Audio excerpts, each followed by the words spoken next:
Start. परिच्छेद. सामाजिक समस्यांचा अभ्यास करणे हा समाजशास्त्राचा एक महत्त्वाचा विषय मानला जातो, कारण या सामाजिक समस्या समाजातील व्यक्तींवर मोठ्या प्रमाणात दुष्परिणाम करतात. त्याचा परिणाम अपरिहार्यपणे समाजावर होतो. प्रत्येक व्यक्ती ही समस्याग्रस्त असते.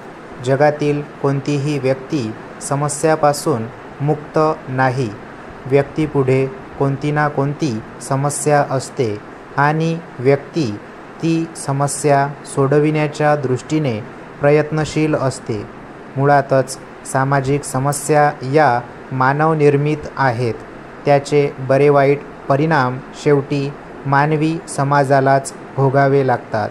त्यामुळे सामाजिक जीवन विस्कळीत होते. परिच्छेद. सामाजिक समस्या प्रत्येक समाजात अस्तित्वात असतात.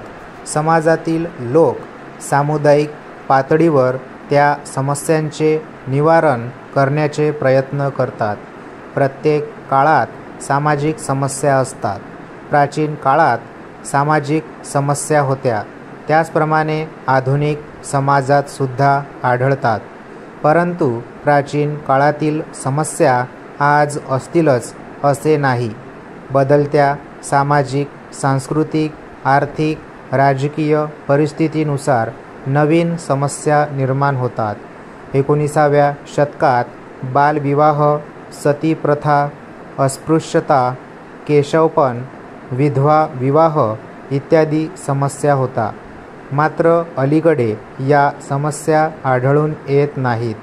सामाजिक बदलानुसार कुटुंब विघटन, बाल गुन्हेगारी, लोकसंख्येची समस्या, बेकारी, घटस्फोट, काळा बाजार, भ्रष्टाचार, शेतकरी आत्महत्या, नोकरी करणाऱ्या स्त्रियांच्या समस्या इत्यादी नवनवीन समस्या निर्माण झालेल्या आढळतात.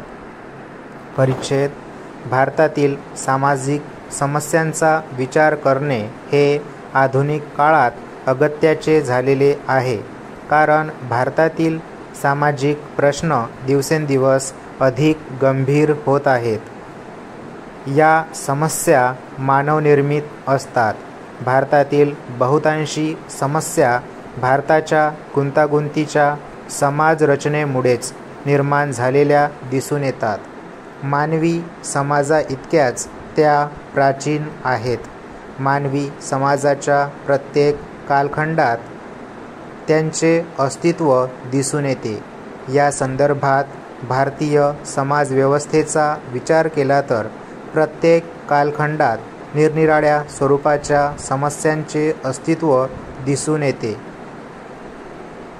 सामान्यपणे समाजातील बहुसंख्य लोकांच्या समस्या म्हणजेच सामाजिक समस्या होय. उदाहरणार्थ, गरिबी, बेकारी हे प्रश्न समाजातील बहुसंख्य लोकांना भेडसावत असल्यामुळे या प्रश्नांना सामाजिक समस्या म्हणून ओळखले जाते. समाजातील विविध समस्या या व्यक्तिगत पातळीवर सोडवता येत नाही. सामाजिक कारणांमुळे त्या निर्माण झालेल्या असतात. त्यामुळे त्या सोडविण्यासाठी सामूहिक प्रयत्न करणे आवश्यक असते.